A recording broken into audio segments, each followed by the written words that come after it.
रोजाबनानै ससियेल मिडियायाव मुंदांखा जानाय सेलिता नार्जारी बिथांखौ गहपुर जिल्ला हारिमु आफादा अनसायखांदों आरो मेथाइ रोजाबबावनो थुलुंगा होदों। सनितपुर जिल्ला गहपुर हालामनि सिङाव थानाय राजपुर गामिनि सासे गलादार आइजो मुं सेलिता नार्जारीया दोंसे मेथाइ एस जकिं फेसबुक पेजनि जोहै रोजाबदोंमोन। बिदिनो गोबां गोसारनो हमदोंमोन ससियेल मिडियाफोराव।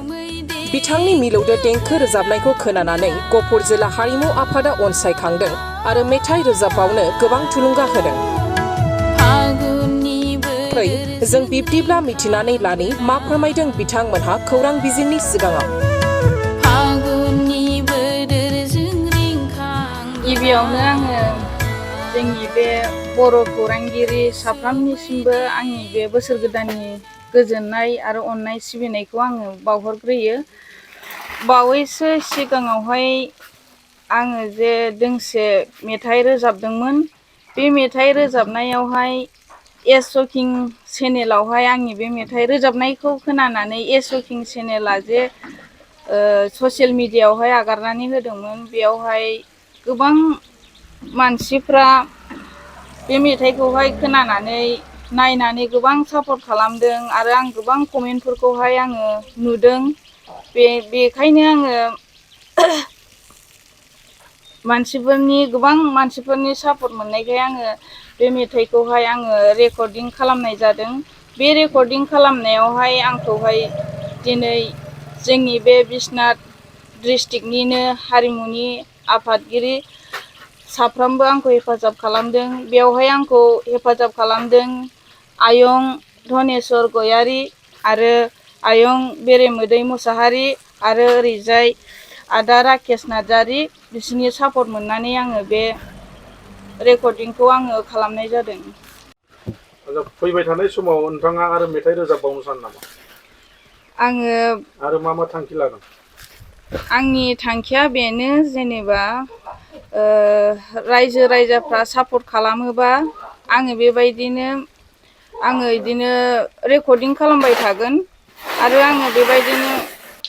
जों बेखौनो सानदों, सासे बिजनेसमेन एबा फालांगि थादोंब्लाबो बे बिनानावा दि गावनि गोसो गोरबोजों दखानाव थानानैबो दि मेथाइ खनबाय थादों, निस्सय बेखौ स्कप होयोब्ला एसे गोजौआव थांगोन होननानै जों सानदों।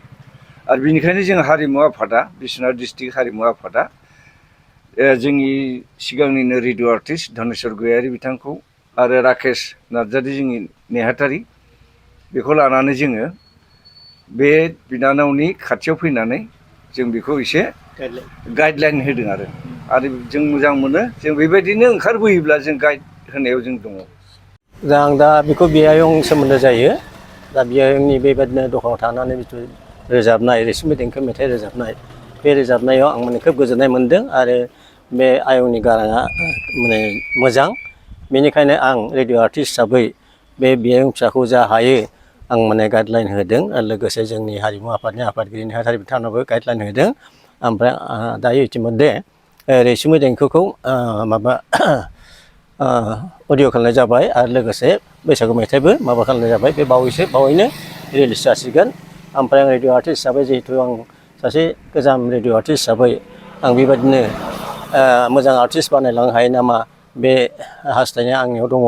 दा बेनिखायनो आं आयंखौ जा हागौ आं माने आंनि गोसो गोरबोजों आं माने मदद होनो आं आग बारायदों आरो आं सानो इयुनाव बे बियायं फिसाया साबसिननिफ्राय हामसिन मेथाइ रोजाबनो हाथों होननानै आं भगबाननि खाथियाव आर'ज गाबबाय।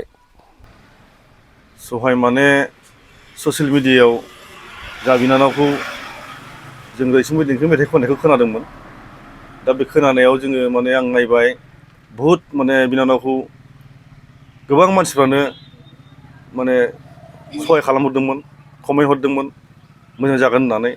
बेनि थाखायनो जोङो माने बिनानावखौ जाहाथे हारिमुखौ मोजां मोनो हिसाबै, दिनै सासे फालांगि हिसाबैब्लाबो फालांगि मावो हिसाबैब्लाबो दा बिनानावखौ जों सापर्ट खालामदों बिश्वनाथ जिल्ला हारिमु आफादनिफ्राय, जाहाथे बिनानावा मोजां सासे खनगिरि जाहैनो हायो।